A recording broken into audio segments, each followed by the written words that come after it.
to start in time. Welcome to this webinar organized by the POCSA Gender of the Netherlands Indonesia Consortium for Muslim-Christian Relations. That's always a long name. I will just talk about the POCSA. This work group always has very interesting topics, and I think that the topic of today is very interesting. Welcome, people in Belanda. Good morning, good afternoon, good evening for those who are in Indonesia. As I said already, we have a very interesting topic today: spiritual care and planetary health webinar. The organizers, they want us to discuss and think about three related topics. At least I think they are related, or that is what we are going to discuss: how they are related, if they are related, and how they are related. Spiritual care, environmental issues, and gender issues. And I think we have three distinguished speakers among us. I'm not going to introduce them in detail. I just welcome them. First of all, Professor Hans Alma, who is a professor of spiritual care at the Free University of Amsterdam. Hans, you can later on explain a little bit more. We have Nyai Fadila Hunaini of the Pesantren Anu Kwaya Gulu Gulu on Madura. I happen to be there together with Zaimatus. I still remember that a wonderful visit. I look forward to your presentation. And we have among us Christine Trihandayani, who is the Managing Director of GPIT, Jaringan Perempuan Indonesia Timur, or Women's Network of East Indonesia. And these three presenters are going to explain to us, at least that is what I expect, how those three topics are related. Professor Alma will, of course, introduce the topic of spiritual care. Nyai Fadila Hunaini will introduce how that is related to the ecology. And Christine will then link that to the gender perspective. Interestingly, for those of you who know the consortium, I'm not going to explain the whole history, but we have three work groups. I think we started that in 2019, four or 5 years. One work group working on education, inclusive education. One work group working on gender issues, and one work group working on ecology. Interestingly, over the past months, we see that the work group gender and ecology link their topics, and I think that makes sense, because in my view, those who are affected by environmental changes are women first. Interestingly, recently there also has been a link between the work group on education and the work group ecology. The work group education started as inclusive education, inclusive religious education. Now, inclusive can mean, of course, including women. Yeah? That is what the label inclusive could mean. Inclusive also means interfaith education. But increasingly, inclusive also means that we have to listen to the voice of the earth, to the voice of nature. So that's why inclusive education becomes inclusive environment education. So, well, it is interesting to observe that we have three distinct work groups working on themes, but increasingly we see that those topics are very related, and that is maybe what planetary health, I see that quite often nowadays, that people refer to planetary health or planetary world. Maybe that's what the term means, that when we think about the emergent issues in our contemporary world, we realize how much those topics are interrelated. So yeah, I think this will be a very interesting discussion, I hope. I hope that the three presenters will show us how the three topics are linked. And of course, I hope that we will have a good discussion. The presenters have been given 15 minutes only, so that's, I don't want to talk much longer. So my idea is, let us listen to the three presenters and see what they are going to tell us. To start with, I would like to give the floor to Professor Hans Alma, as I said already, Professor of Spiritual Care at the Free University of Amsterdam. Hans, 15 minutes. Yes, yes, I'm aware. Thank you, Frans. Well, let's first share my screen. See if that works.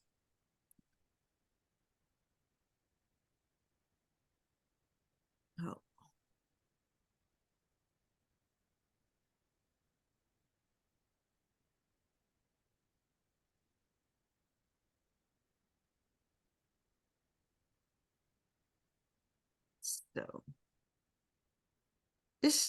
So, is this okay for you? Can you see my my screen now? Now it's gone. It was there, but yeah, that's it. Yes. Okay. Yes. And it's in the show mode. You can see the big picture. No, we can't. Oh well, let's start anyhow. We have little time. So I'm going to speak about spiritual care and planetary health. I have a chair of spiritual care and religious humanism at the Free University of Amsterdam. And so I am responsible for the master specialization in spiritual care.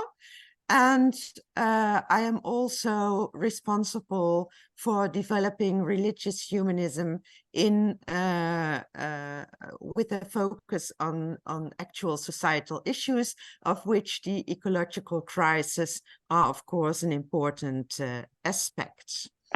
So I go to the next slide now. I hope you can see that. Do you see the next slide now? Yes. Yes? Okay, that works. That's fine. So let me first introduce the concepts I'm using. Spiritual care, geestelijke verzorging in Dutch. I understand that as a value-driven, research-based profession that supports people facing existential challenges. So the main focus of spiritual care is to give professional assistance and counseling with regard to existential questions and the search for meaning in life, mostly for people in hospital or other health institutions, in prison, in the army, but also with the police and in people's home situations. So it's in all the situations in which people face existential challenges that spiritual caregivers can do their work.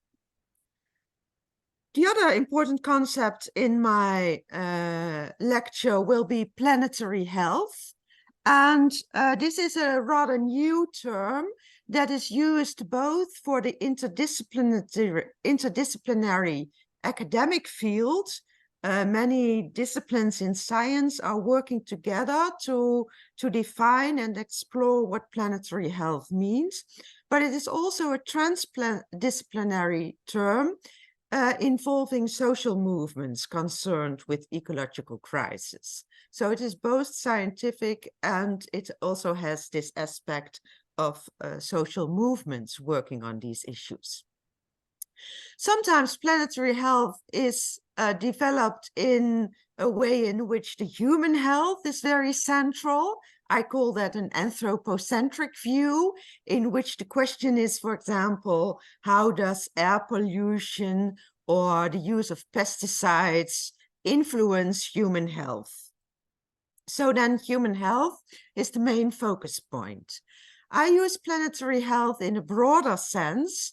I use the definition of Pim Martens, who is professor of planetary health at Maastricht University. And he says that planetary health is a holistic systems view of the world, recognizing the interconnectedness of the health and well-being of all life on Earth and the need to regenerate natural systems rather than simply minimizing harm. So 2 points stand out in this definition. In the first place, it is about the equal worth of the health of all life on Earth.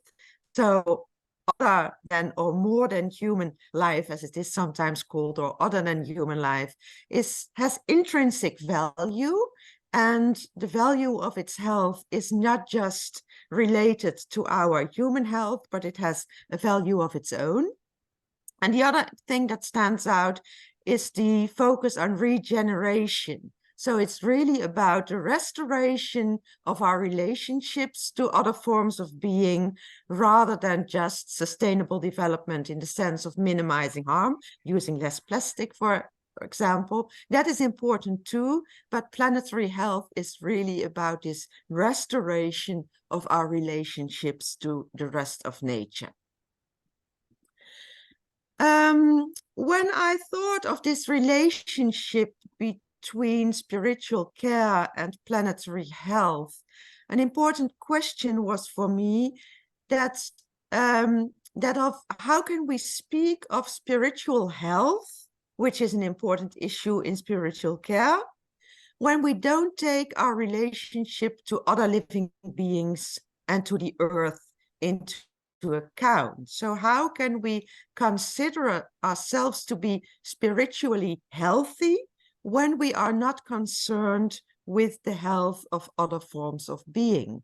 There seems to be a contradiction in thinking about spiritual health as only concerning human beings. It seems to be that with regard to spirituality, we really have to take this broader view involving the health of other forms of living.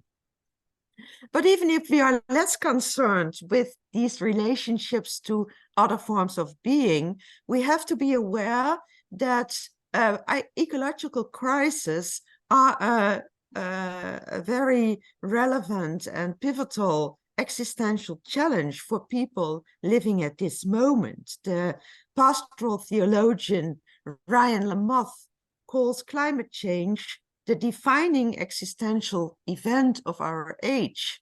So spiritual care, which has as its focus point existential challenges that people meet, can't ignore this existential event of climate change, loss of biodiversity, and other ecological challenges facing us.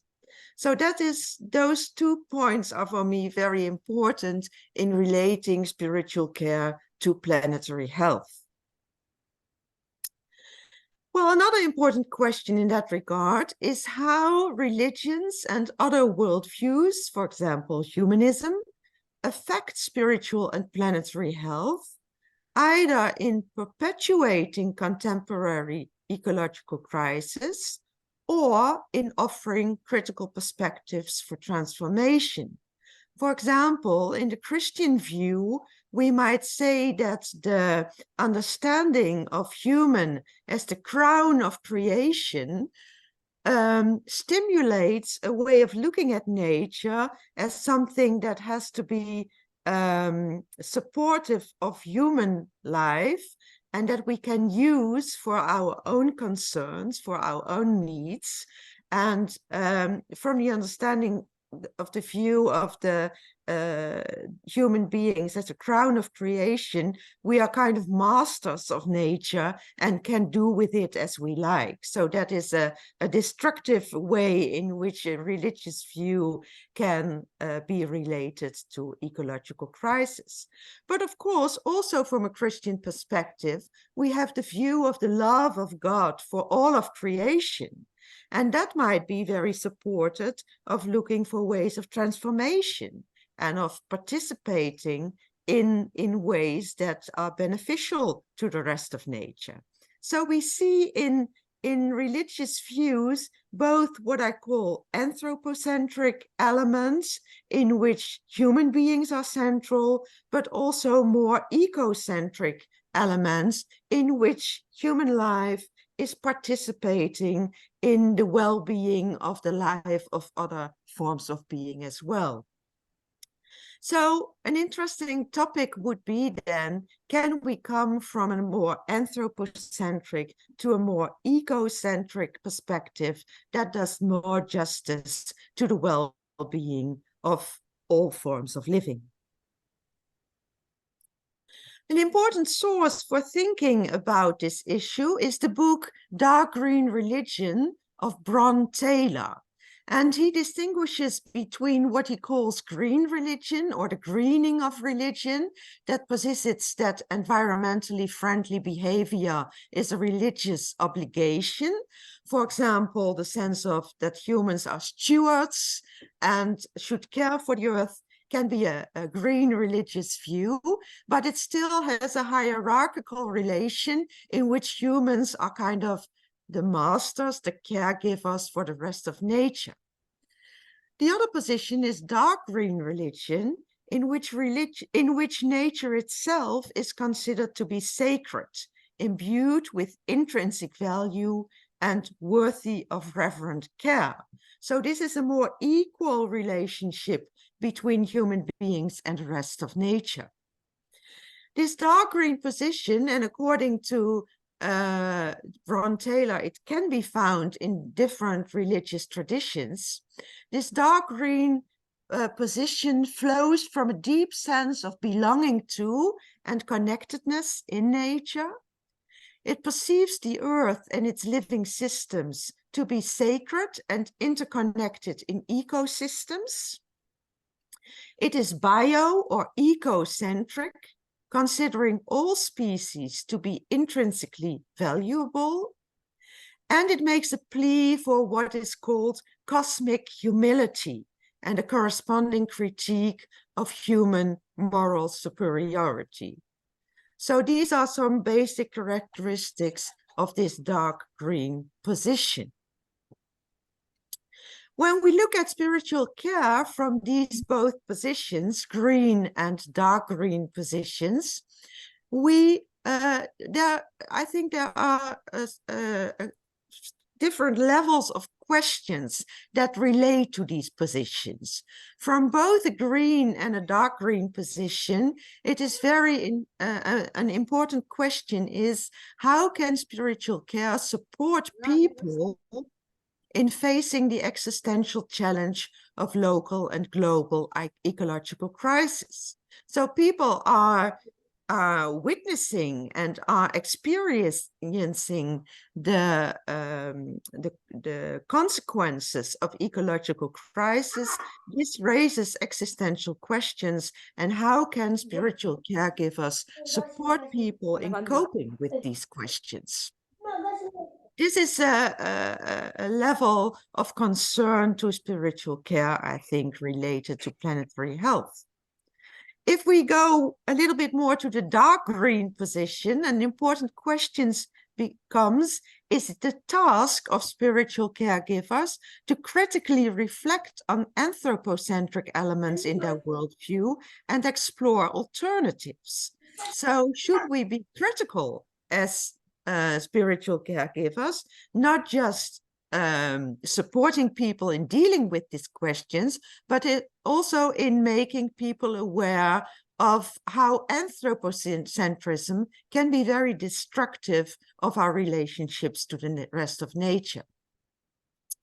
And then the most dark green question is, do spiritual caregivers have a responsibility when it comes to balancing the needs and capacities of human earthlings, as I call human beings, with those of the ecological whole? So do we have really a responsibility in making transformative changes within our society and being a critical voice in society as a whole? Well, these are important questions to which I don't have the answers yet, but I study these questions with the help of some examples that I find in which spiritual care is given in interesting ways to people involved with with this existential issue of how do we cope with climate change and loss of biodiversity. The first example is from the Humanist Association in the Netherlands, who has created what they call a climate-free space in which climate activists can share their concerns, their worries, their anxieties, their anger, their feelings of loss of control, and so be supported by peers, but also by professional spiritual caregivers in not losing hope, in refinding hope, and in restore their energy to continue working in these fields. Another example is the Dominicus Church in Amsterdam city center, in which monthly climate vigils are organized to share concerns for all people who want to come about the earth, to support people in a kind of religious ceremony, but very basic, with much place for silence, to work through the worries and the anxieties that are living with people. And another important example is the work of Joanna Macy, Buddhist ecologists, who has formed a council of all beings, as she calls it, as a ritual process to give expression to the consciousness and grief of non-human entities, as seen as having consciousness and grief, but also to develop mourning rituals to mourn the loss of other forms of being due to our destructive handling of the earth. Well, and finally, some research questions I'm interested in. Conceptual questions about the concept of nature. Is nature sacred? Can we consider nature as sacred? Or is it an obsolete concept, as the philosopher Bruno Latour holds, who fiercely criticizes the dichotomy between culture and nature as we use it in Western thinking? I also want to conceptually explore spiritual health as related to the health and our relationship of other forms of being. And I want to explore case studies, as I just mentioned, to see what processes and outcomes of spiritual care approaches can be found when we relate spiritual care to planetary health. Thank you for your attention. Okay, thank you very much. I think less than 15 minutes. You introduced the two topics, planetary health and spiritual care, and you see how they are linked. And well, in fact, you raise more questions than you give answers, so maybe the answers will come from our participants. How can we speak about spiritual care when we don't take into account our relationship to the other living beings? A very fundamental question. How do our religions and worldviews affect ecological crisis? Sometimes we think in a naive way about that relationship. How can we move from anthropocentric to more ecocentric thinking? And then you refer to the book of Bron Taylor. How can spiritual care givers support people who are confronted with those crises? And should we be critical about it? So all very fundamental questions. And do spiritual caregivers have a responsibility in this? Once again, you raise more questions than you give answers. And I think in this very complicated debate, maybe that is a good starting point. And possibly if we go from the conceptual level that you introduced in a very clear way, maybe when we move now from the conceptual level to the practical level of how that is done, for example, in an Islamic boarding school, hopefully by the end of this webinar, we can possibly give some initial answers to your questions. So Hans, thank you very much for this very interesting introduction. Now, as we said already, we move to the practice, and I give the floor to Nyai Fadila Hunaini from Pesantren Anukaya in Guluk Guluk, Madura. The floor is yours.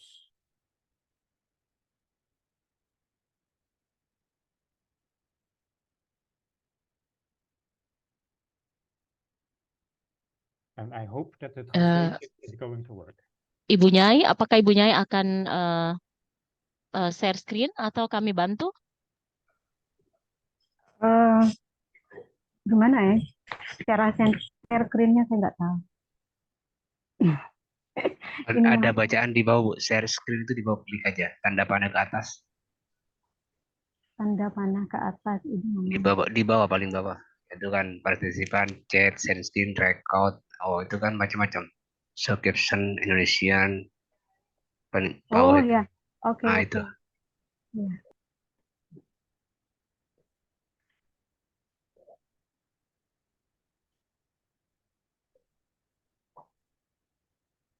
Oke.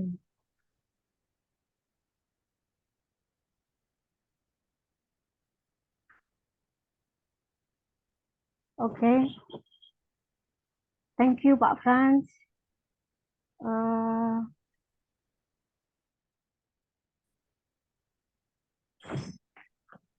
Okay, Pak Frans, my student, ask when you will visit us again. Because of limited time, I will maybe share the practice of our program in our pesantren.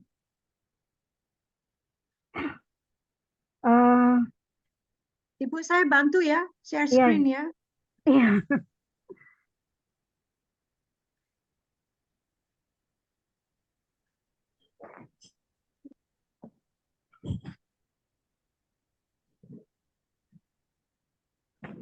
Okay,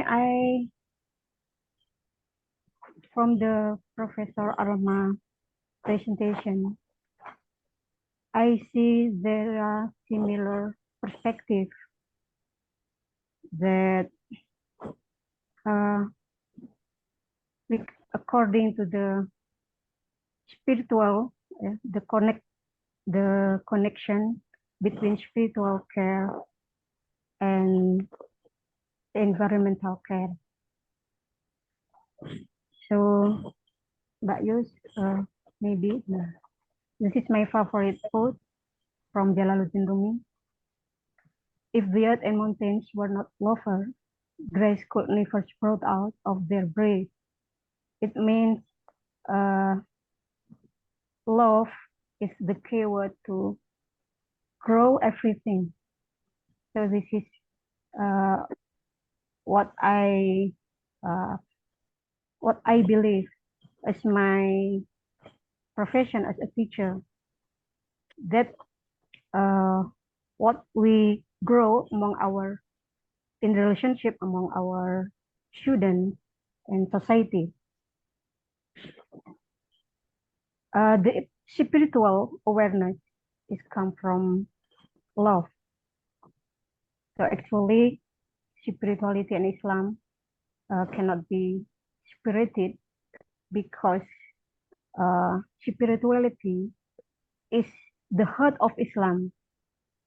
So Islam is not only a historical phenomenon that began 104 1,400 years ago, but it's also a timeless art of awakening by means of submission.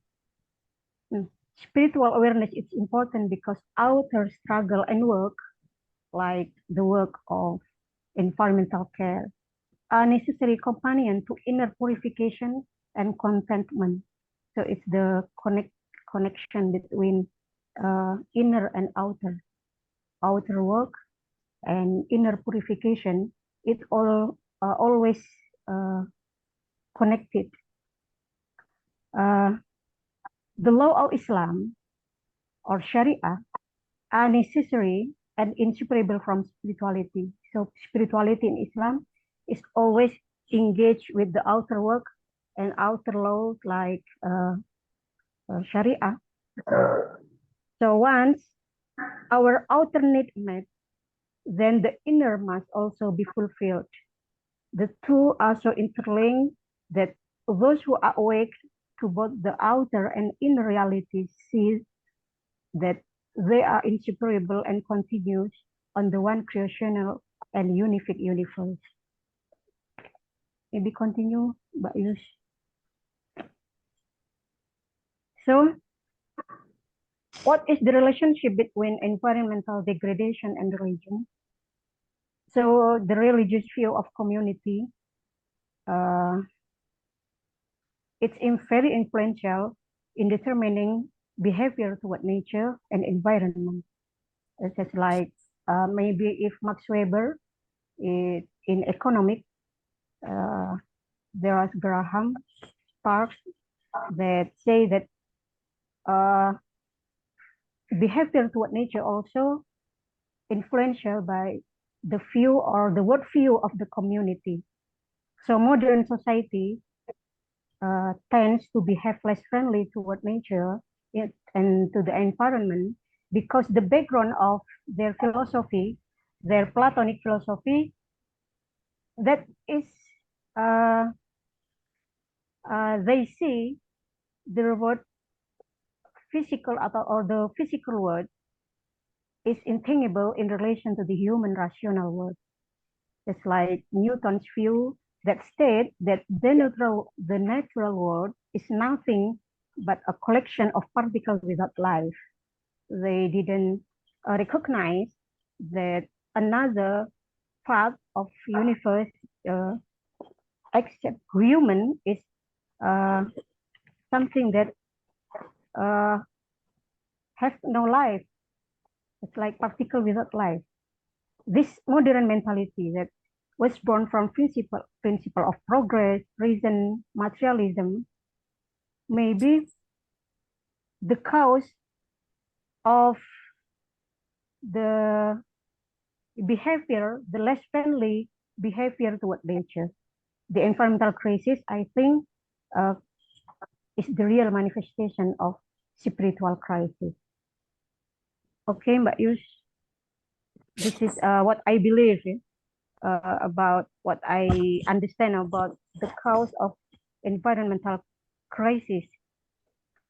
Now, how we as Muslim understand about environmental ethics? For Muslim, all the goal of ethics is happiness. So actually, if we do good to the other, it's come back to our happiness. It's not like we give something to the others and the others have benefit from me, but from us. But actually, we did good thing or good deed to the other is come back to us again. In ahsantum ahsantum li anfusikum, that what mentioned in the Quran. Wa in asatum falaha. If we did bad deed to the other, it's come back to us again. So the entire concept of Islamic ethics is based on spirituality. It cannot be separated between spirituality, Islamic law, and ethics. So religious foundation of care for the environment is ibadah or worship. The Muslim need to care to environment because it's part of worship. For example, Muslims are obligated to pray 5 times a day and must perform wudu or religious ablution before pray, so that we need for good water. So why we should concern to the environmental, like planting trees, to ensure that there is available good water to get or to do religious ablution for pray 5 times a day. Oh, okay, Mbak Yus. So equality concept, it's I think very similar what like what Professor Alma explained. Equality concept is mentioned in many verses in Al-Quran. There is a term that even creeping animals, flying bird, and creature in water all belong to community like you. Umamun amsalukum. This is the foundation of equality between human and other creatures in the world. Okay, Mbak Yus, we have limited time. Next, Nas. Different with what I explained about my understanding about modern perspective on nature. Traditional perspective on nature, especially in Islam, is cosmology. The foundation of our perspective on nature is based on cosmology and as an ethical foundation. In principle of Islamic cosmology, reality is ultimately one. Cosmologically, the real world is just one of many states of existence, all of which, to borrow a Sufi expression, are many defined reasons. So many creatures, many reality actually come from one reality. That's just the presentation of divine presence. So there is no single reality like materialism, but there are many reality that come from the ultimate reality, the one reality. Okay, continue, Mbak Yus. This is like our perspective about cosmos. We see the universe as the religious cosmos. There is no separation between one creature and other creature, or between one reality and in reality. Human have physics, soul, spirit, nature also have material, soul, and spirit too. So it's represent microcosmos, it's human, and universe or nature is represent macrocosmos. Okay, continue. So ethical foundation used to build environmentally caring character to our students is like described in this triangle. So the relationship between Allah, An-Nas, and Al-Alam. The relationship, it's vertical relationship between Ana. Ana is I in the center of universe. The vertical relationship between Hablum min Allah, human being, and God. This relationship relates to the way every human being must be responsible for executing the mandate of God, always to worship Him, since the existential reason for human creation is the submission to God or ibadah. Ibadah is the existential reason for human creation. So Allah create human in order that they worship to Him. It's the vertical relationship between human and God. And then horizontal relationship, it's hablum minan nas, the relationship between humans. This means that every person has to know how to interact and work cooperatively, to build a planetary family relationship. Since essentially all human beings are from the same root, like we explained just now. All are the descendants of Adam and Eve, and the three between human being and the universe, the relationship between human and universe or nature. Although human beings have been entrusted by God to be His vice regent on earth, being Khalifah fil earth, but they have a duty to maintain the earth in the right sustainable way, in the right how to sustain in the right way. Okay, the next slide. This is the principle that we teach to our students. Now, in everyday life in our pesantren, the ethical principle that we use to build environmentally caring character to our students. The first is prioritize obligation of right.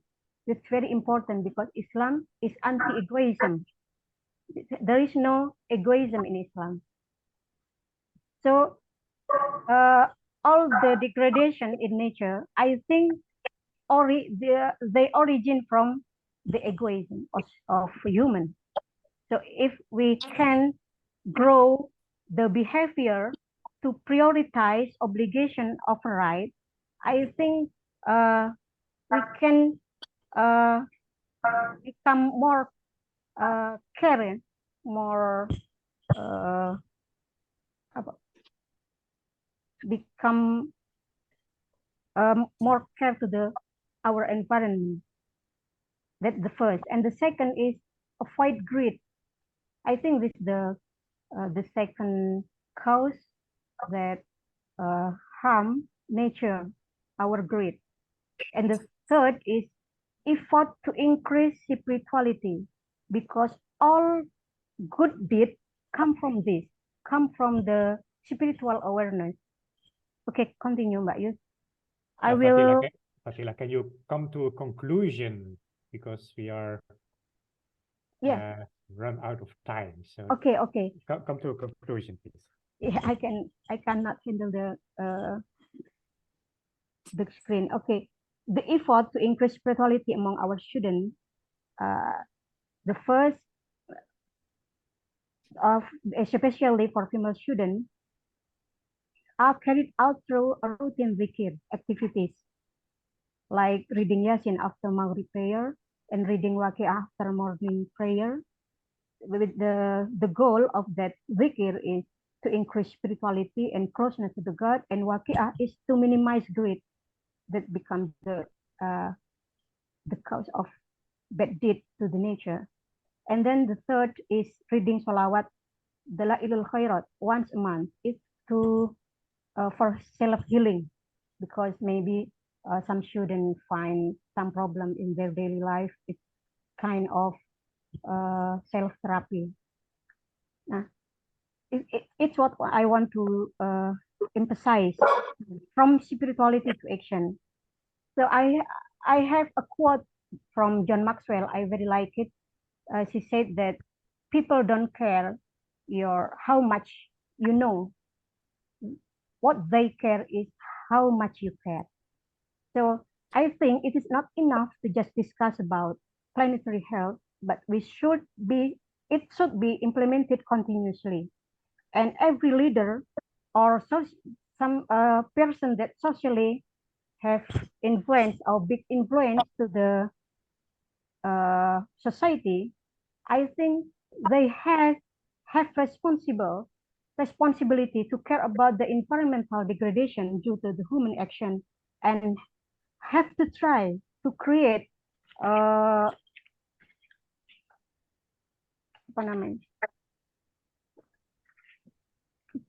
social movement. That what I want to emphasize. Every leader or religion leader or socially influential figure should do something, should do a social movement among society to change better behavior toward nature. So the environmental vision in our pesantren, the concern of regarding the environmental issues is come from the first founder of the pesantren, namely Kiai Sarkawi, that preserving nature is part of actualizing the value of amal soleh. So Islam and nature, it cannot be separated. The good or the good Muslim or should be have environmental issue, green or environmental vision that it come from its spirituality. So Kiai Sarkawi planting the fruit trees, digging the well for students, and I'm sure that this manner of maintaining it come from his spirituality. Kiai Ilyas, so similar with his father and his brother also, planting many coconut trees and many fruit trees. Okay, Mbak Yus, continue. Fadila, I'm going to stop you. Okay. Sorry, because yeah, there are some questions already to you, and I think we should take time to address the questions. Okay. And we have one other speaker. Thank you very much for your presentation. You say that planetary health is not a concept, but that is a practice. And you showed how this practice is conducted in your pesantren in Guluk. What I understood from you, spiritual awareness is a key concept in what you do. Inner and outer purification, you refer to the consequences of modernity in terms of ethics, in terms of cosmology, and you show an alternative, the alternative as is practiced in the Pesantren Guluk. And I just refer to your first inspiration, Rumi's concept of love. And I think that's summarizes your whole talk. Thank you very much. I'm sure that you can explain more when we are going to the question and answer session. We are now moving to the third presentation by Christine Trihandayani, who will look at it from the gender perspective. Christine, the floor is yours.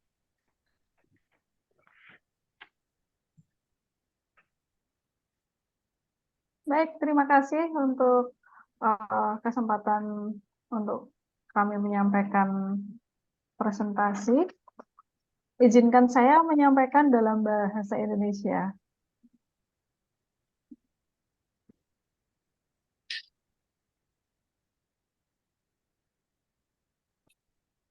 Oh, sorry.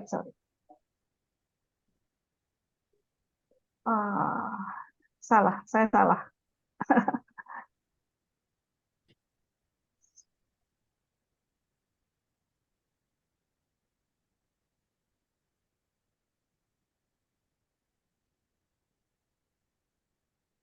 Oh, ini apa ya?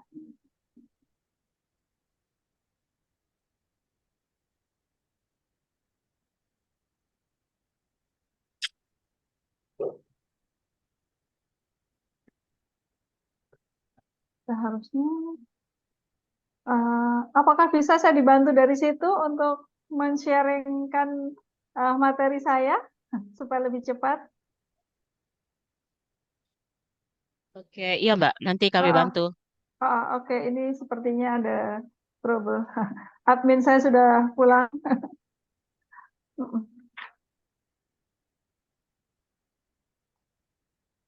Oke. Silakan. Baik.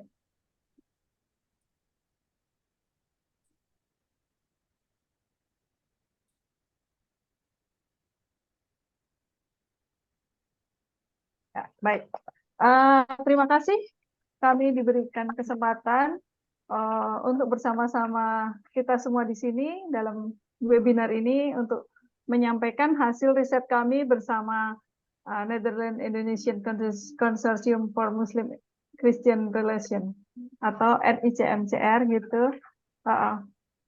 Jadi dalam kesempatan ini saya akan mempresentasikan tentang dampak siklon tropis Roja bagi perempuan atau istri nelayan lintas agama atau lintas keyakinan di pesisir Kota Kupang.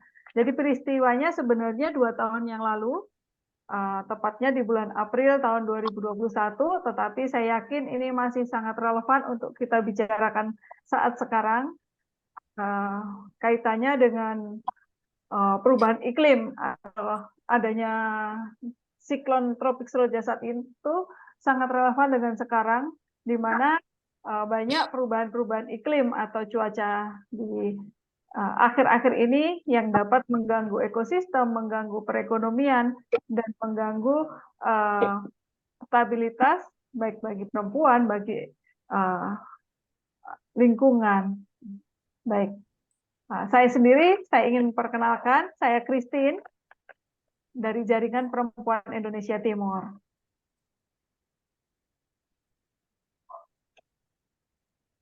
Sebelum melanjutkan, saya ingin memperkenalkan lembaga kami. Lembaga kami yaitu Jaringan Perempuan Indonesia Timur atau lazim disebut JPIT di NTT.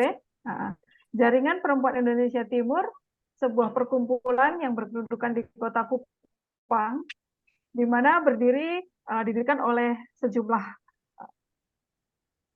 perempuan, sekitar 40 perempuan dengan religi yang berbeda-beda, dengan tujuan yang sama pada bulan Agustus tahun 2009, di mana wilayah kerja kami meliputi wilayah bagian timur negara Republik Indonesia.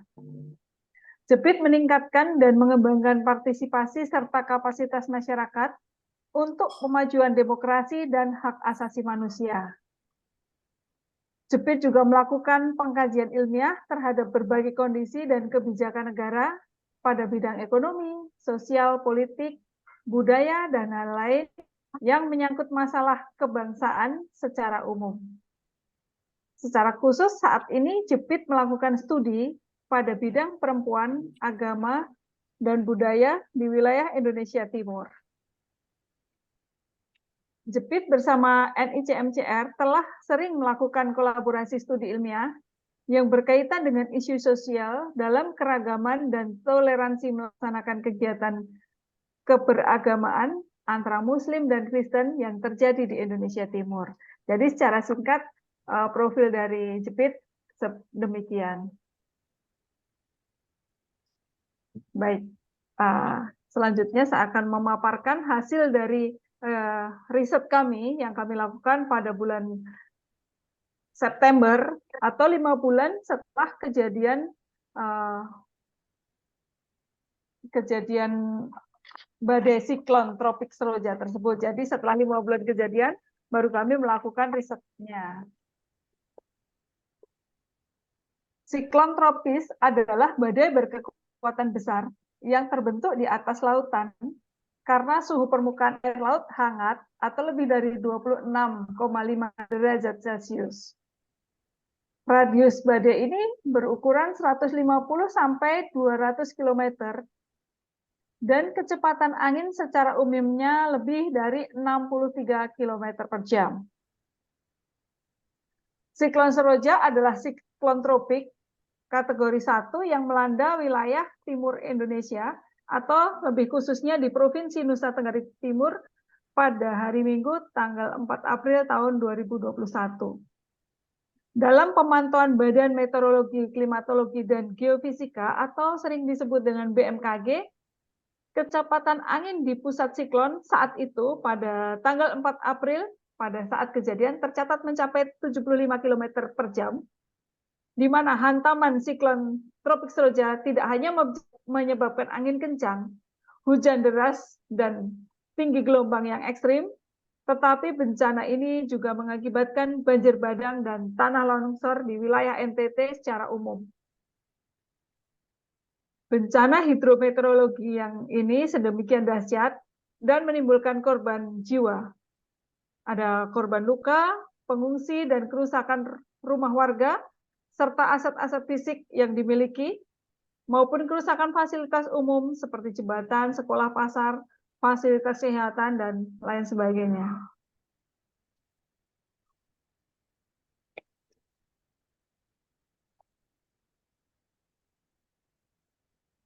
Oke, baik. Ini adalah gambaran citra satelit yang dilihat dari satelit ya. Gambaran saat itu, di mana di sini adalah wilayah NTT. Sementara pada saat itu sebetulnya daerah-daerah lain juga banyak yang mengalami siklon tropik tersebut. Tetapi mungkin dampaknya tidak sedahsyat di NTT, kerusakan-kerusakannya. Nah, ini wilayah adalah wilayah NTT pada umumnya. Di sini adalah wilayah Indonesia. Nah, di sini adalah wilayah NTT. Sedangkan di sini lautan. Nah, memang sebenarnya badai siklon tersebut sebetulnya kalau di lautan itu sudah pernah terjadi juga pada tahun 2008 di NTT. Tetapi karena di laut dampaknya tidak sampai ke darat, tidak sedahsyat saat tahun 2021 tersebut. Gambaran kerusakannya saya tunjukkan dalam gambar berikut ini. Ya, dalam gambar ini nampak akibat dari badai siklon tersebut, pasca badai tersebut terjadi kerusakan-kerusakan secara dahsyat, bahkan rata. Ini rumah-rumah hancur karena terjadi badai, banjir gitu. Kemudian di NTT itu masih banyak rumah-rumah tinggal yang tidak permanen. Rumah-rumah terbuat dari papan kayu sehingga sangat mudah terkena angin kencang, kemudian rubuh, disusul dengan banjir. Jadi gambarannya pasca Seroja adalah seperti ini. Gambaran berikutnya inilah banjir. Kemudian ini juga terjadi proses evakuasi penyelamatan baik oleh pemerintah daerah maupun TNI dan Polri serta warga masyarakat beramai-ramai untuk menyelamatkan warga. Untuk harta benda saat itu kami meyakini tidak terlalu banyak yang bisa diselamatkan, tapi kita lebih banyak ingin menyelamatkan warga. Berikutnya, gambaran ini adalah jalan atau fasilitas umum sarana yang menghubungkan satu daerah dengan daerah lain, bahkan sampai rusak dan merusak jalan raya sehingga menghambat mobilitas warga untuk melakukan kegiatan sehari-hari, untuk melakukan kegiatan ekonomi, dan lain-lain. Jadi kerusakannya cukup signifikan. Berikutnya, kita lihat untuk siklon tropis seroja yang merusak ekosistem laut dan pantai. Jadi di sini, pantai di sini yang akan kami teliti adalah sepanjang pantai di Kota Kupang ini. Nah, ini juga sangat terjadi kerusakan yang sangat dahsyat. Kemudian ini adalah salah satu kapal juga sempat menjadi tenggelam, mengalami kerusakan juga. Seperti itu. Berikutnya.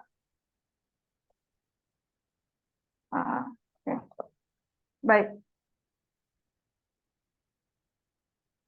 Saya ingin menjelaskan bahwa salah satu segmen masyarakat yang paling terdampak oleh siklon tropis seroja tersebut adalah komunitas nelayan atau di pesisir pantai. Mengingat bahwa siklon tropis seroja terkonsepsi di wilayah perairan, bisa dikatakan bahwa komunitas nelayan adalah sasaran terdepan dan paling rentan bagi serangan siklon tropis tersebut. Kehidupan nelayan yang menggantungkan hidupnya dari pemanfaatan sumber daya laut dan pantai yang sangat bergantung pada kondisi cuaca dan iklim.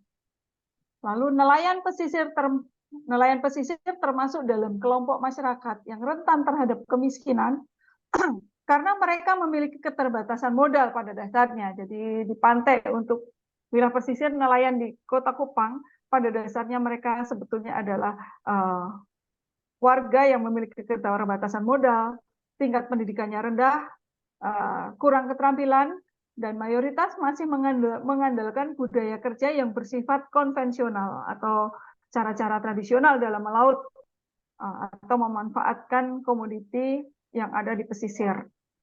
Dapat dikatakan bahwa kondisi perekonomian masyarakat nelayan hampir selalu identik dengan kehidupan miskin dan serba pas-pasan. Baik, ini adalah kondisi pantai atau perairan di pesisir Kota Kupang pada saat terjadi seroja. Ini pasca seroja, sehingga ini sedang melaksanakan pembersihan, kemudian juga memperbaiki kapal-kapal nelayan untuk diperbaiki dan digunakan untuk mencari nafkah pasca seroja. Baik. Baik. Saya juga sebelum melanjutkan, saya juga ingin menyampaikan makna dan pentingnya penelitian ini. Untuk wilayah perairan Provinsi Nusa Tenggara Timur, lebih dominan yaitu total luas untuk di wilayah Indonesia Timur, dominan adalah pesisir, karena NTT sendiri adalah provinsi kepulauan. Jadi banyak pulau-pulau sehingga banyak pantai-pantainya, banyak pesisirnya. Yaitu total luas wilayah perairan mencapai 4 kali lipat dibandingkan dengan wilayah daratan. Dan dalam asumsi dampak yang ditimbulkan seroja, mengancam sekitar 808 kelurahan atau desa yang berada di daerah pesisir dengan jumlah potensi penduduk terdampak mencapai 1,3 juta jiwa, termasuk laki-laki, perempuan, dan anak-anak. Terjangan badai seroja berdampak pada sekitar 5.220 nelayan di Kota Kupang. Penelitian ini dilakukan 5 bulan pasca seroja dan dalam perhitungan masyarakat terdampak telah melewati fase tanggap darurat dan seharusnya sudah masuk dalam masa rehabilitasi. Jadi pada saat penelitian kami dilaksanakan adalah 5 bulan setelah terjadi badai seroja, di mana seharusnya sudah melalui fase tanggap darurat dan sudah memasuki pada masa rehabilitasi. Namun pada faktanya 5 bulan tersebut dan sampai hari ini masih ada rumah-rumah warga yang mengalami kerusakan-kerusakan dan belum teratasi sampai hari ini. Perempuan nelayan memikul beban yang ganda, yaitu berperan sebagai produksi dan reproduksi.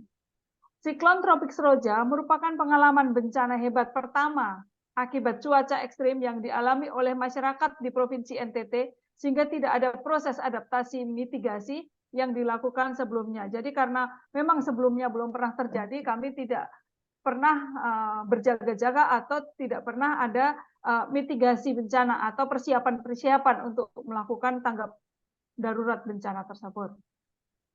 Sehingga akibatnya kerusakan-kerusakan atau kerusakan tersebut tidak dapat diatasi sebelumnya, tidak bisa dicegah. Perempuan nelayan telah memainkan peran penting dalam mengelola pendapatan rumah tangga, sehingga dalam konteks rehabilitasi pasca bencana badai tropis roja, tentunya mereka akan tetap memainkan peran penting tersebut. Baik. Dalam penelitian ini kami menggunakan metodologi penelitian berupa kajian kualitatif sebagai metode penelitian yang dipakai. Secara spesifik penelitian ini mengedepankan pendekatan fenomenologi. Metode dan pendekatan tersebut dipandang sesuai dengan konteks penelitian ini karena menggambarkan situasi dan tindakan masyarakat pesisir, khususnya perempuan dan istri nelayan, terkait dengan pengalaman mereka menghadapi terjangan badai seroja sebagai pengalaman spesifik dari masing-masing individu. Kami juga meneliti pada 8 kelurahan di pesisir Kota Kupang tersebut, yaitu pada Kelurahan Lasiana, Pasir Panjang, LLBK, Nun Hila, Nun Bondela, Nun Sabu, dan di Namusain. Penelitian dilakukan pada bulan September hingga Oktober tahun 2021.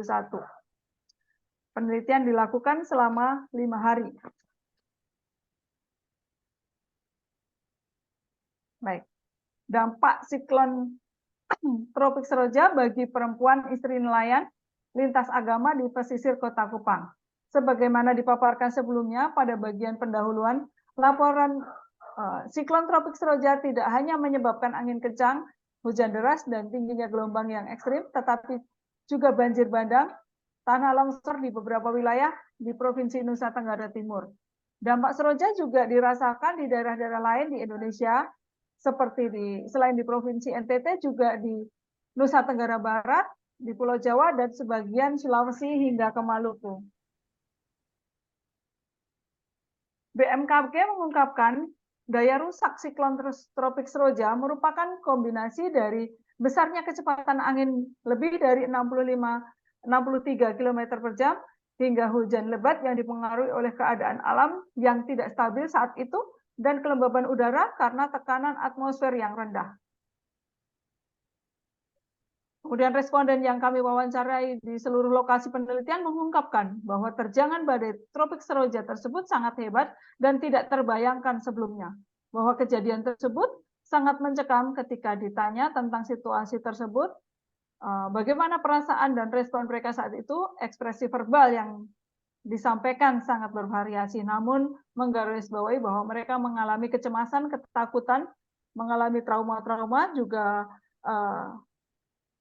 dinyatakan bahwa ada kepasrahan di tengah-tengah upaya terbaik yang bisa mereka lakukan untuk bertahan dalam kondisi tersebut agar bisa selamat. Can you please come to a conclusion, Christine? Oke, baik. Dalam Because we are running out of time. Come to a conclusion, please. Oke, baik. Dalam hal ini saya juga ingin menyampaikan bahwa adanya perubahan-perubahan cuaca tersebut dan kerusakan-kerusakan yang terjadi, di sini kami ingin menggarisbawahi bahwa peran agama di lingkungan pantai atau pesisir di Nusa Tenggara tersebut sangat signifikan, di mana ketika pemerintah, ketika lingkungan belum tanggap terhadap bencana tersebut, gereja dengan masjid memberikan diri untuk memberikan bantuan berupa tempat tinggal, berupa tempat penampungan, dan bantuan-bantuan. Jadi dalam hal ini yang ingin saya sampaikan bahwa sebetulnya masih ada beberapa yang ingin saya sampaikan, tapi garis bawahnya adalah bahwa dalam hal ini secara bersama-sama, secara bergotong royong, tidak memilah-milah siapa yang kami tolong, tetapi setiap gereja maupun masjid memberikan diri, tidak akan melihat siapa yang ditolong, gitu. Jadi ada beberapa hal yang menjadi catatan kami yang terkait dengan siklon tropis seroja yang nyata saat itu, yaitu bahwa peristiwa alam itu sangat dahsyat dan tidak terbayangkan sebelumnya hingga menimbulkan rasa takut, khawatir, cemas, namun juga tidak terantisipasi, tidak tidak dilakukan antisipasi sebelumnya. Kemudian peringatan dan proses terbentuknya tropik siklon tersebut oleh BMKG sebetulnya sudah disampaikan, namun cara penyampaiannya melalui grup-grup WhatsApp sehingga kurang dapat sampai secara cepat kepada masyarakat, sehingga dampaknya menjadi sangat luas. Kemudian pada saat terjadi badai siklon seroja tersebut, juga pada saat terjadinya COVID-19. Nah, saat itu juga menjadi sangat sulit, di mana perempuan menjadi sangat penting perannya untuk menstabilkan perekonomian dalam keluarga mereka, karena peristiwa COVID-19 sendiri sudah membuat sulit mereka, tidak dapat perekonomian mereka menjadi sangat rendah, ditambah dengan bencana tersebut. Nah, di sini titik poinnya adalah bahwa perempuan harus tetap tangguh, harus tetap kuat dalam segala situasi. Namun karena mereka adalah orang-orang dari pesisir, sudah terbiasa dengan keadaan perubahan cuaca, perubahan iklim, kadang ada berkat, kadang tidak ada. Nah, mereka menjadi lebih cepat. Nah, titik poinnya adalah para perempuan pesisir menjadi lebih cepat memperbaiki keadaannya, lebih cepat dalam beradaptasi dengan keadaan tersebut dan memperbaiki ekonomi keluarga lebih cepat. Nah, seperti itu. Dan kami juga merekomendasikan penelitian ini untuk kepada tokoh-tokoh agama, karena untuk di NTT sendiri, tokoh agama baik Muslim maupun Kristen itu masih sangat dianggap sangat dekat dan lebih diperhatikan, lebih dekat dengan umat atau jemaat atau itu, maka kami merekomendasikan agar para tokoh-tokoh agama di pembekalan tentang pengetahuan dasar bagaimana isu-isu kebencanaan termasuk mengurangi resiko bencana dan adaptasi serta mitigasi perubahan iklim berbasis masyarakat sebagai bagian dari program pemberdayaan dan penguatan kapasitas yang juga patut dipertimbangkan untuk melibatkan tokoh-tokoh agama tersebut dalam agenda-agenda maupun program-program yang berkaitan dengan kebencanaan. Kami juga merekomendasikan bagaimana mengembangkan mekanisme peringatan dini yang lebih terstruktur dan sistematis guna menjangkau masyarakat lebih luas, melibatkan tokoh-tokoh agama dan fasilitas rumah ibadah dalam menyebarluaskan informasi terkait peristiwa bencana agar dilakukan secara sistematis. Memperbaiki mekanisme dan prosedur tanggap darurat maupun pelaksanaan program-program rehabilitasi bencana. Christine, I'm going to stop you here because Okay, we are thank really you. running out of time, and I think Okay, we thank should you. also I'm take sorry. some time for discussion. Thank you very much for your Okay, baik. Thank you. interesting talk in which you show the consequences of climate change for people's life, more concrete, the consequences of the Seroja tropical cyclone on the life of fishermen. This brings us back to the very first issue that Professor Alma raised. What is exactly the relationship between human and the other than human or more than human beings? So we have quite some fundamental issues here. I'm afraid that we are not going to solve all those issues, but at least we have many questions in our chat box. And as far as I know, the presenters got the questions already. What I will do, I will give the presenters 5 minutes. Unfortunately, we don't have more than 5 minutes to respond to some of the questions that were raised to them. And I hope that we have a few minutes at the end to wrap up and maybe also see future prospects. So please, presenters, respond briefly to some of the questions that were raised in reaction to your presentation. Professor Almak, I give the floor first to you. You are muted. You are Yes, muted. yes, I'm Okay. sorry. Sorry, haven't read the chat yet, so Oh. I have to do it very much while I'm reading. I see a question whether there's nothing else besides spirituality and climate. Yes, of course, there's a lot else beside it, but the relationship between spirituality and climate is the focus of my research. So that was what I was talking about, and not about, of course, very other issues as well. And well, for me, spirituality is about how we relate and how we respond to how the world invites us to live, and to I think we have to take account when we in that way of responding, how our behavior influences other forms of being. So for me, spirituality and ecology are very closely related in my worldview and in my religious experience. And I think it was also beautifully described how that is in Islam by the second speaker.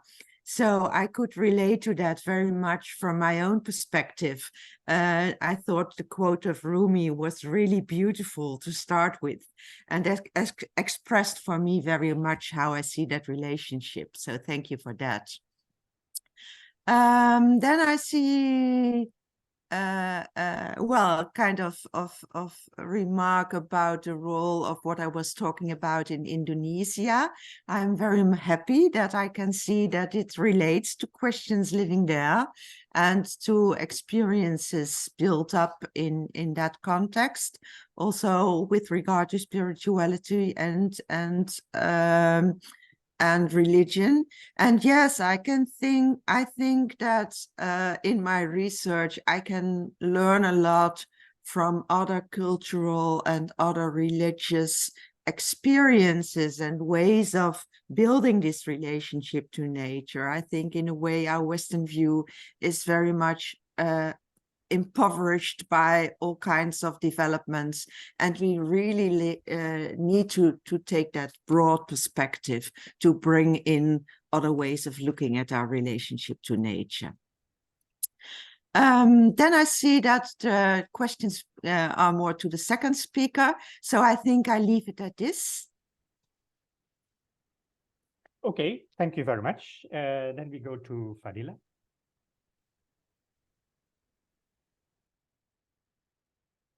You are muted, Fadila. You are muted.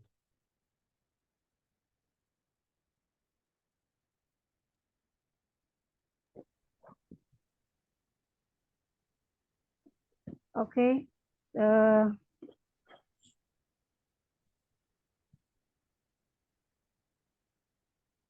The concept of Khalifa in Islam is more about responsibility for managing the earth, not destroying it. So it's a human responsible to the earth, not to corrupt or not to destroy. It's about the concept. So it's not the permit or the permission to do everything we want on the earth, but it's more about responsibility. And about the question about evolution, in Islamic law, is always there are many alternatives. In the case of drought or difficult to find water, we can replace the purification using water or ablution by purifying using dust. So it's always, there are many alternatives. It's very easy to Muslim to replace from one alternative to other alternative if they cannot find the requirement. And the question about politically, the politic in environment in Sumeneb. We, as a teacher, the movement to influence the government is done by alumni, not student, not active student, because student has responsibility to finish their education or busy with many programs. So some alumni meet the government or the figures that socially influence have big influence to have some movement to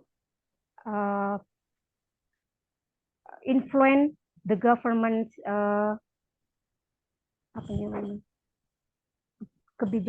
policy. The government policy is did by our alumni, not the student, not active student. I think that what I can answer about the political environment in Sumeneb. There are so many problems actually, but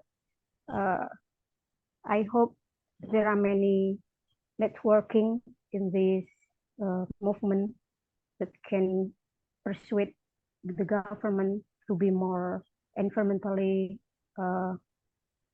have not tends to the economic player. I think that my hope that how can the figures that have big social influence can meet together and make some real movement on society. Okay, that's Okay, we what may come I back. We may come back to this issue if we have time. What is exactly the relationship between government and spiritual or religious leaders in Indonesia? That is, of course, a complicated topic. Yes, very complicated. Christine, can you? Sorry. Okay, it's very What did complicated, you say? Prof. Yeah, but we can make it simple. Christine, silakan. Ya, baik.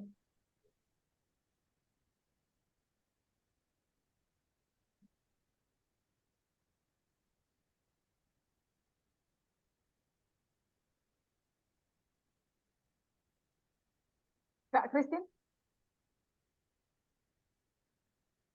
Just respond Yeah. to some of the questions that were raised in the chat box. Dalam bahasa Indonesia, boleh Kak Christine bantu Ya, saya? silakan. Boleh. Pertanyaannya apa ini?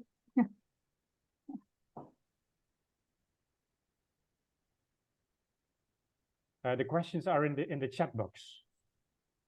Oke. Di chat box-nya.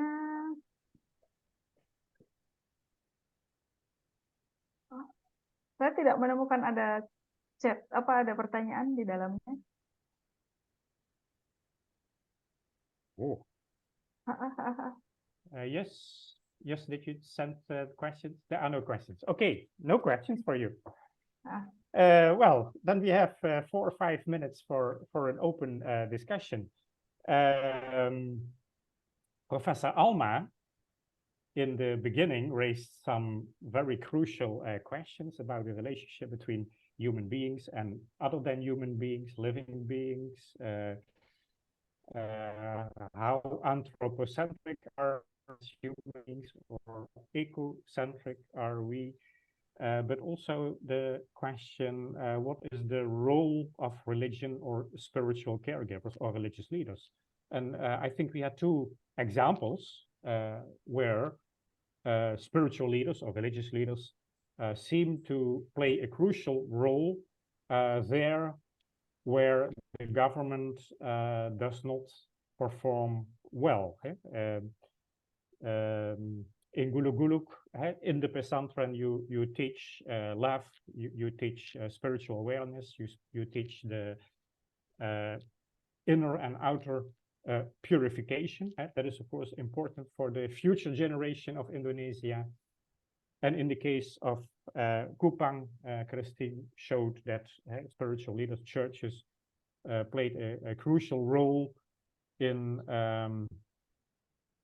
And helping people there where the government failed to do so. So I think this is an important exchange. Maybe Hans, I see you looking. Maybe you want to respond.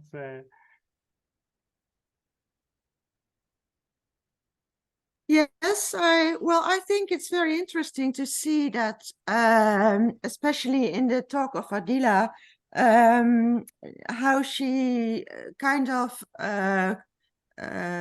developed this issue of how religion can affect the way we cope with ecological crisis from the perspective of Islam, and how she really made a plea to take this position of being critical about what is happening, how we are dealing with other forms of being, and be critical about how governments are building their policy in this respect. And it is interesting because yesterday I had an interesting discussion with my students about how far can we go as spiritual caregivers in giving voice to the critical position, and perhaps even take up the role of activism in that regard, because we think that as a takes a responsibility in issues of spiritual care and spiritual health, we really have to be aware also about how we develop this influences other ways of being, and that we have a responsibility there as professionals, as spiritual religious leaders in a way. And I found that very nicely worded in the lecture of Fadila. So how that is seen from the perspective of Islam, that was very interesting to me. Maybe others can better. There is maybe also a different understanding of spiritual caregiving in the Dutch context, where in general we are reluctant to criticize, or we focus on the person that we talk with, and in the Indonesian context, where I think, as far as I know, spiritual caregiving is more biblical or Islamic, where this clear from the very beginning that there is a normative reference there, and yes, so that might also, I think you're right. that might also influence the debates in the Netherlands, and I think, yes, as far as I know, the Indonesian yes, I context, think you're right there, and that is very for me, that I learn a lot from these perspectives that take a position rooted in a religious tradition, and that possibly make it possible to be more critical because of this normative position. And that was very helpful to me to realize that. But Frans, I have a problem. I really have to leave at 11:30. That is not a So problem. I reckoned with it stopping at 11:30. That is not a problem at all, because we agreed to stop at this time. We are in the Netherlands-Indonesia consortium, so in this sense we are very Dutch. We are more Dutch than Indonesian, unfortunately. Yes, unfortunately. So that's just go ahead. Thank you, Hans, and I might come back to you later about other issues. Okay, thank you very much. Thank you very much. Thank you very much for the invitation. And it was nice to be meeting you, although it was online. Thank you very much. Well, dear participants, as I said already, in the Netherlands-Indonesia consortium, we always try to balance Indonesian and Netherlands perspectives, but when it comes to time, we are very Dutch. So that means that we are going to close this quite interesting discussion. I think there are many very fundamental issues that we could not address. particularly also in the last contribution, Christine, one of the questions is cyclones or natural disasters. How natural are they, or are they human, and to what extent are they human? Nou, als jullie het niet erg vinden, stop ik nu. That means also the very first question that Professor Alma raised, what exactly is the relationship between the human and the other than human living beings? The terminology itself is already complicated. And well, I think, Jus, if I give the floor back to you, in my view, this certainly deserves a second webinar where we go a bit deeper into some of the fundamental questions. Because I think many of the questions remain unanswered. Yeah, Thank you I very agree. much. I give the floor back to the organizers. Thank you, Pak Frans. Can I have everyone to have a great round of applause for Pak Frans, Ibu Fadlila, and Christine, kasih, and Pak Hans Van, is away Mbak Yus. already. You are very excellent moderator, Frans. Thank you. You're welcome. I hope to see you again next time. Online, yeah, indeed. So we hope, I agree that we need another second round because there are a lot of unanswered questions, especially why we keep talking about piety in Indonesia. People should follow the Sharia, but still our environment is sick. Our river are full with waste. And then, so this is very paradoxal way of basically as a religious community. So we need to keep talking about this. We need to keep promoting. We could invite Haryani Saptaningtyas. Right. Okay. Because that was exactly the topic of her dissertation. The dilemma between purity on the one hand and pollution on the other hand. And the dilemma and the gap between the concept of purity in religion and in Islam, and the fact of. I mean, listening to Ibu Fadlila, I'm so hopeful because there's a teaching in our religion that really necessitate us to care for the nature, but still. Whenever I go back to Indonesia, I'm sad. I'm just, plastic everywhere, and then so we still need to talk more about this. Thank you, Ibu Fadlila. Okay, maybe for those of you who are interested, the POCSA, so the work group on ecology, will present on 6th November. We have also webinars. I will be talking about inclusive environment education. So how can we include the interfaith perspective and environment education? So if you are interested, please follow us on the website. You will find the information there. Okay, siap. We will send email. We will send email reminder of this event to friends. Yeah. Okay. Thank you. Bye bye. Thank you, everybody. Bye-bye. Thank you, terima kasih semuanya. Terima kasih untuk semua partisipan. Terima kasih. Terima kasih.